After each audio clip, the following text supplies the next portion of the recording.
गीता में श्लोक बार बार पढ़ता हूँ, वो है यतो यतो निश्चरति मनश्चंचलमस्थिर, यतो यतो निश्चरति मनश्चंचलमस्थिर ततस्ततो नियम्येतत् आत्मन्येव वशन्यते। बार बार पढ़ने के बाद भी कई टिप्पणियां पढ़ा, लेकिन ये जो गीता ने ही लिख दिया है मन चंचल है, अस्थिर है, तो उसे नियंत्रण करना यदि कठिन है तो उस कठिनतम चीज को एक साधारण मनुष्य कैसे कर सकता है।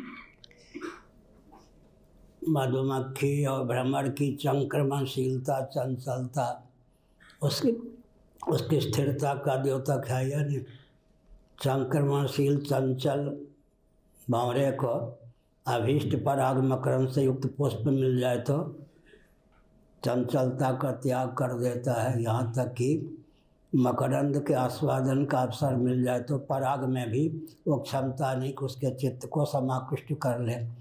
तो जैसे मधुमक्खी या भ्रमर की जो संक्रमणशीलता, चंचलता है, उसकी स्थिरता का द्योतक है, वैसे ही मन की चंचलता अभिमत तत्व के मिल जाने पर शांत हो जाती है।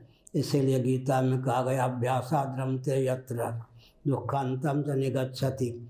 जहाँ नहीं जाना चाहिए वहाँ से मन को प्राप्त करने का प्रयास करना चाहिए, दुख दोषान दर्शनम। और जहाँ लगना चाहिए वहाँ लगाने का प्रयास करना चाहिए।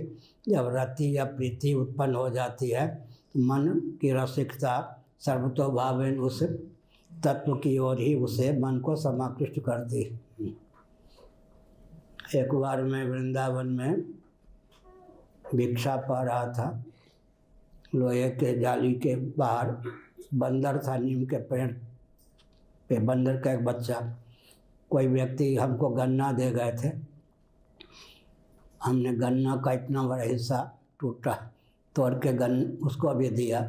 हाँ, उस बच्चे ने कभी गन्ना देखा नहीं था, चखा नहीं था। हमको देख के नकल करके उसने छिलका को फेंक के चबाना प्रारंभ किया। और रोज़ कौन गन्ना हमको दे। दूसरे दिन फिर भिक्षा के लिए पहुँचे। वो बंदर का बच्चा आ गया, पूँछ हिलावे, किलकारी मारे, नाचे कि आज भी मिलेगा। हमने कहा आज तो कोई यजमान आया नहीं।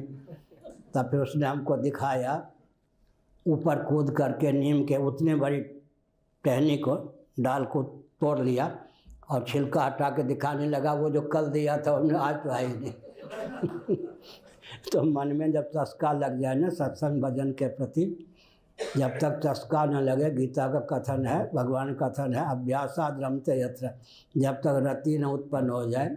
आजकल मैं अपने बाल्यकाल की घटना सुनाता हूँ। 5 साल तक तो पहले बच्चे नंग धरंग खेलते कूदते थे। मेरे बड़े भाई संभवतः दिल्ली में दिनों रहते होंगे, वो आए, माताओं से पूछा पढ़ने जाता है नहीं, पढ़ता क्या है, उपद्रव करता खेलता रहता है। 2 भाई, एक पड़ोसी है, उन्होंने एक पकड़ा और वो विद्यालय की ओर ले जा रहे थे। मुझे एक झांकी याद है, मैं वैसे चिल्ला रहा था जैसे किसी बकरे को बलि के ले जाए। विद्यालय में जाके नाम लिखा दिया। 5-7 दिनों में ही पढ़ने में इतनी रति उत्पन्न हो गई। बिजली तो नहीं थी, लालटेन के प्रकाश में, दिए के प्रकाश में रात के 12 बजे तो पढ़ता था, सुबह 5 बजे से पढ़ता था। रति उत्पन्न हो गई, लभते पौर्वदेहिकम।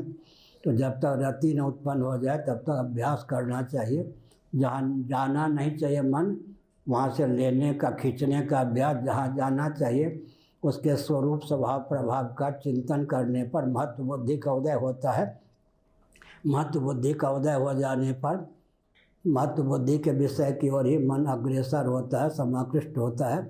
नारायण।